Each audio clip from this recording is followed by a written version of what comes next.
Hello, and thank you all for joining us today. Today we're speaking with Miguel Valente, a candidate for the Illinois Sangamon County Board in District 18.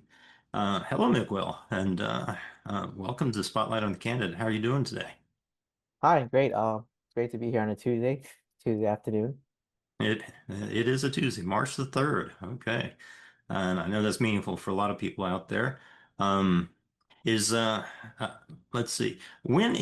Speaking of which, when is the election on the county board, for the county board? For my case, I'm in a contested primary, and it'll be 2 weeks from today. So on Oh, St. imminent. Patrick's Day, yeah, March 17th. Okay. Okay, so you're gonna be wearing green on election day. Okay. Well, good, good. Um, and you know the format of Spotlight on the Candidate. One of the things we ask our candidates is, to pick one or two of the articles of TPC, and that means a lot to them, and is significant with regards to their relationship with their constituents and so forth.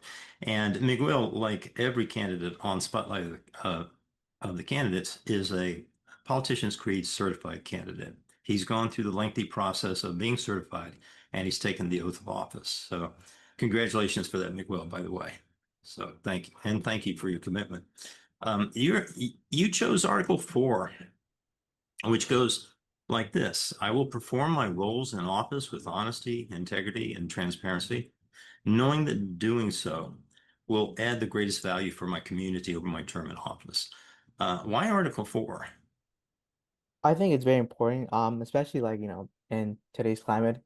Um, when people like vote for my name, circle my name, I want them to be like to know that they're voting for somebody that they can trust. They'll be honest, whether they're right, they will admit when they're right, they're wrong, or they don't know what something's gonna happen, and they're willing to find the answer and to be like, hey, wasn't sure, but here, this is what I found, or I don't know, but I will get back to you, or like I was right about this, or I was wrong about this, but I want to move forward, but I want to make sure that I listen, that I got back to you. I didn't just ignore you because I didn't want to. And also like, and I made a hard decision based on what the community wanted, not because some special interest was like, you have to do this because I told you so. Like, no, I got elected by the community, not by whoever. So Mhm. Okay.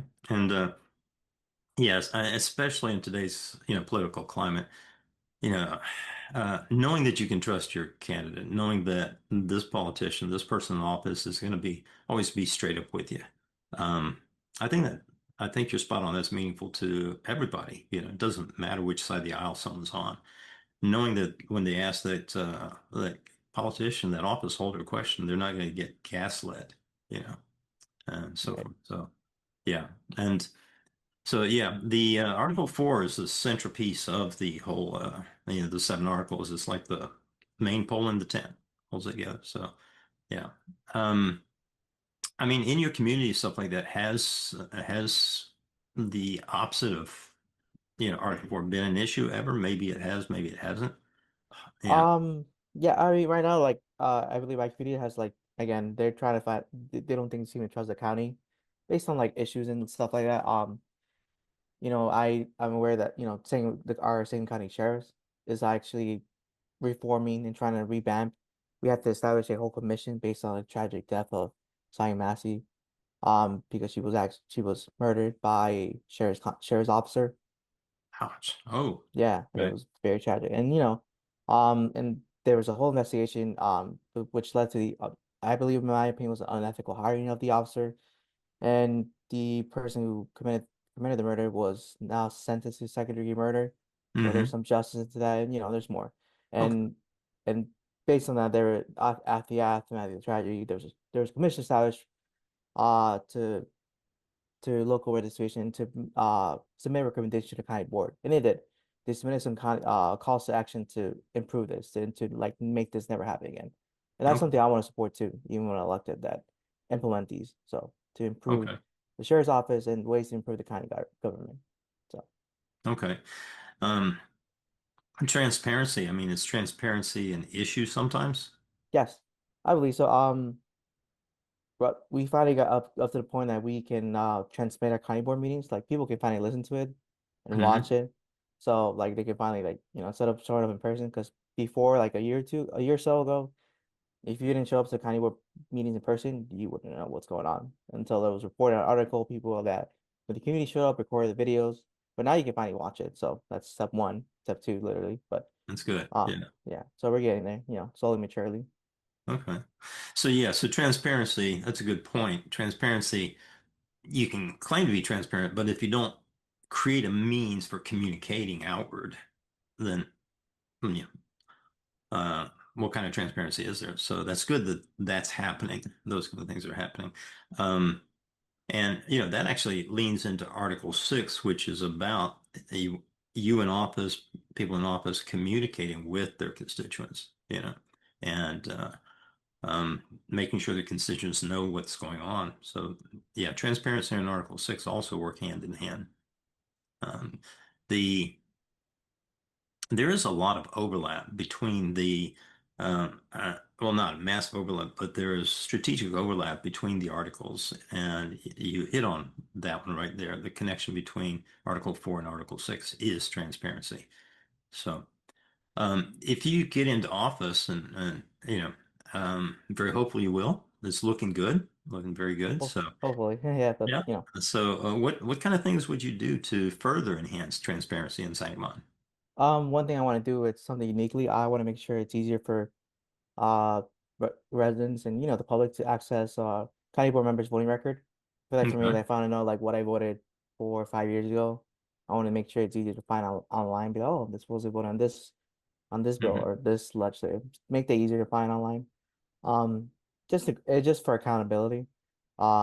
And obviously make it easier for the county for to watch our county board meetings and video. And I know the city, and I'm kind of comparing this a little bit to the city of Springfield. They have all their stuff on YouTube, so maybe we can transition that. But I'll have to see on that. But I have to see how far is that going. Um, one thing I do want to do, again, we're circling back with the city of Springfield. I used to be an employee there. I used to work in their budget office, so and that's why there's a connection. I try to compare and contrast with the city and So with the you have a county. lot of insights into that because of your role already. Right. And then I That's work good. with the state doing budget too. Um, yeah, and then I definitely I think it's important that I need to do town halls or at least like, town halls with my community. Maybe on a Mhm. quarterly basis at the very least, but just to know that, oh, he's doing town halls in the community once Hmm. a quarter. I think that's very important, they should ask me any questions. And obviously and that's the other part of social media too, like, oh, I'm here. I'm doing this. And and um And that's the Okay. important thing. Good. That's the point of social media. But oh, I can reach out to him. Oh, I can text him here, or hey, I can send an email. I can call him. He'll pick up. But when he does, he's like, oh, how's it going? So Okay. So very good. Making yourself available. right. And then Yeah. if I'm not, I just respond, not just ignore them. So and just Okay. try to be present in where the community is at, like events and stuff like that. Okay. Well, fantastic. Um, Yeah. After you win and get into office, reach back out to the oath of office and let us see what we can do to help you put together an oath network throughout the community so that you can further spread that information out and keep people intertwined with your office and so forth um, and make that work well for you. So very Yeah, good. thank you. Um, and we kind of skipped we jumped over one of the topics that is very important to you. And so I'm going to uh, segue to that fiscal responsibility, and it makes sense. I mean, because here's a budget guy. So, Yeah. he's coming with the right tools into office. So, talk to us about what's the current situation. What changes do you want to make? How would you like to see things in Sangamon? So what the current structure of the county is, there we have a and I'll start with this. The way we developed our county budget, we have a county auditor that oversees that, but it works hand in hand with the county administrator. And Hmm. there's no budget office, which if it works for the county, that's cool. That's great. As long as it's statutory, as long as they balance the budget, as long that's the law for Illinois. As long as you pass a balanced budget on the municipal and level, you're good. But for me, I just since again I work for the office of budget management under the city of Springfield for a year and a half. Okay. started. I worked for the state of Illinois budget as a budget analyst for Illinois Government Office of Management Budget Hmm. since September 2024. And I think it's very important how that have that office. Politicians come and go, and that office is neutral. Like there will always be a analyst. There will always I think they should start from there. Good. And I believe that Congress should just focus on what they do best, auditing and making sure that everything's compliant. That's why I'm pushing for that office to just exist in the first place. Okay. Does Sangamon County already, I mean, do they publish their budget to where the They do. public can see it? Okay, good. I just think it's that responsibility should be shifted to like mainly to the budget, their own budget office, like county budget office. Okay. So Very good. Yeah. So very good. Um, and and how long is this seat? Is it a 2-year seat, a 4-year seat? it rotates. So sometimes it's on a lottery. So like sometimes you can serve a four and a two and a Okay. four. And like it rotates kind of like I said, like a senator will do something they serve for 2 years in Illinois. In Okay. this case, this will be a 4-year seat in this election. So Okay, good. So I ask that because, when we get into office and there's certain changes we want to bring about, a 4-year term is so much better to have the runway to put the infrastructure in place to start working on those changes before you have to start worrying about campaigning again. right, And that's the weakness of a 2-year term in office is that you only really have 1 year to really focus on your job before you start to get distracted, and spending brain cycles on your next campaign. So if it's 4, that's fantastic. Very good. Yeah. Okay. Good. Um, let's see. The 2 weeks to go, man, and you're down to the wire. that's So, fun. That's uh, fun. so I'm very excited about being this close.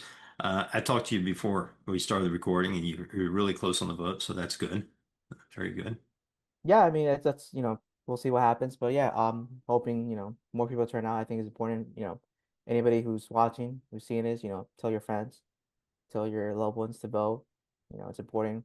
Even if Mhm.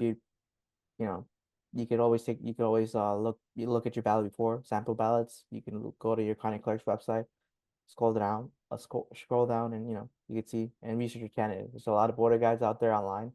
And, some have really, you always see multiple perspectives, and it's pretty nice. And if you for some reason don't feel like voting on a party, you can vote nonpartisan. There's a important initiative on the ballot this year for Sangamon County, and I'm in support of voting yes for establishing a mental health Hmm. yes for mental health services. So Okay. on a Okay. referendum for a local tax. So Very good. Does Sangamon County have a relatively high voting rate? Or I mean, no, I wouldn't say. I mean, I okay, wouldn't say a super high voting rate, but okay. And because a lot of times when candidates run for office, stuff like this, you've got persuasion and you've got getting out the vote. right. And if a candidate has a community has a large percentage of the population that has not been voting, then the best use of candidates' time is to talk to those people because in persuasion you're only changing a few people's minds, things like that. So Yeah. No, um, yeah, I understand. Yeah, of course. You understand the importance of get the vote initiatives and persuasion. Yeah. that kind of thing. Yeah, it's very it makes a difference within 2 weeks or if you have months of time. So Yeah, that's true. right. Anyway, okay.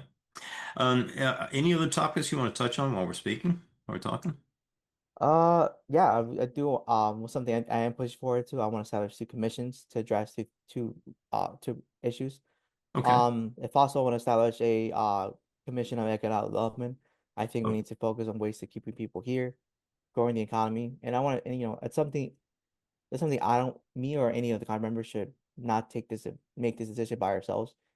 I think we should open it to the public for the community members to be involved, to pitch in, and even select experts, be able to apply to be part of this commission, and maybe within a year, be like provide a legislative recommendation that we need to implement. So okay. that's one. And So then, yeah. yeah, and go ahead with that one and tell me the other one. And those and the same and it will be the second concept. It will be the same concept for to address homelessness. So that will be the other commission. and both of these will be the advisory commission Okay. to have an actual like legislative recommendation. And on this one, I kind of want the county to be on this, well, of course, but I want our like all of our villages and city on the same page, like be a part of it, have a liaison on this. In our case, and for Sangamon County, for those who don't know, like we have City of Springfield, that's our biggest, Hmm. biggest factor in our county, and then these other cities and villages surrounding it. So, Okay. Okay. So you get into office. Um, what would be your time frame of doing these steps? well, well, I do want to highlight something. I am walking into I am in a Democratic caucus, so we're a super minority, and there's a Republican minority. 29 seats, eight of those are hold will be held by Democrats, and the other seats are hold by Republicans. It will require me, to communicate and be honest. I know definitely I could see, I feel like those commission will be reasonable, especially with with the fiscal responsibility with the budget office. Again, I'm not trying to take anybody's job. I'm just trying to just switch responsibilities. Like, hey, we should have this extra office. I understand some might be offensive, but this is just an extra layer of security to protect your dollars because every tax dollar should have a meaningful purpose. We just want to make sure that we're keeping that promise. Okay, good, good. And so yeah, I like that the concept of the committees and the involving the public into the process of designing those committees and answering those questions, And well, I mean, what would you do? Would it be like town halls, or would you just Um, Based on the Magic Commission, they have like monthly meetings. I know some okay, like divide the task force, some okay, meet a so monthly or quarterly basis. And then that's why I left it like open because again, I will need to work with my caucus and mhm, definitely with the Republican caucus, to make sure we come in a reasonable compromise. Because again, for for both caucuses, we want to make sure we reach the end goal. We address ways to grow the economic development, reasonable levels, and make sure we invite every type of small business owners, factors that to make sure Sangamon County grows and people stay be happy. And also we address homelessness and we make sure we buy all, uh liaisons when it comes to cities and villages, to make sure we act together as united. So okay, and I presume where the most homelessness would be in Springfield and less in the villages, or am I I will assume so. Yeah, I will assume so. And downtown too. You will see that in downtown. You know, Okay. that's where my district is at downtown. So you'll see some of them too. And it just I just want to put more attention because if we have something like data and like a study saying like we need to invest on this resource, Hmm. with to be like, look, here it is, please, it's right here. We Yeah. have data to support that too, and with this commission that is recommending this at the same time. Yeah. Do you know yet, and does the county have any statistics on the cost that it spends with regards to handling the homelessness issue? Does it have any of that information yet? Not at this time, but I do know they have in their latest budget they have allocated Okay. funding for to a event to a homeless aid vendor. Okay. I can't remember the name, but I remember because this individual spoke and yeah, Okay. this individual spoke and he reports back because the county provided some funding for that matter. So Okay. I mention that because the country of Finland um, announced an initiative that they've been working on for a little bit, but very interesting. The country of Finland, as a policy now, is providing homes to all the homeless. right, And their reasoning for that is fiscal. They've done the analysis over many, many years of what they spend on the homelessness issue, and they found that simply by providing them with homes without any conditions, it's not a you get a place to live if you get a job, anything like that. The cost that the country incurs from the homelessness, from supporting the homeless, is something like 60% or 40% of what they were spending otherwise. Oh, wow. Yeah. Now, providing homes is I don't know whether that would translate to a county level. It may need you may need a larger infrastructure for that, but Very. Mhm. but it's interesting. I found it very interesting. I looked into it a little bit, and you know, might give you some ideas. Who knows? Definitely. And that's why I think for me it's more comfortable to have the community input, policy experts too, anybody that applies like, hey, I've been working in this field. I worked with with the underserved community. I have the best solution for this. Or Excellent. I propose this.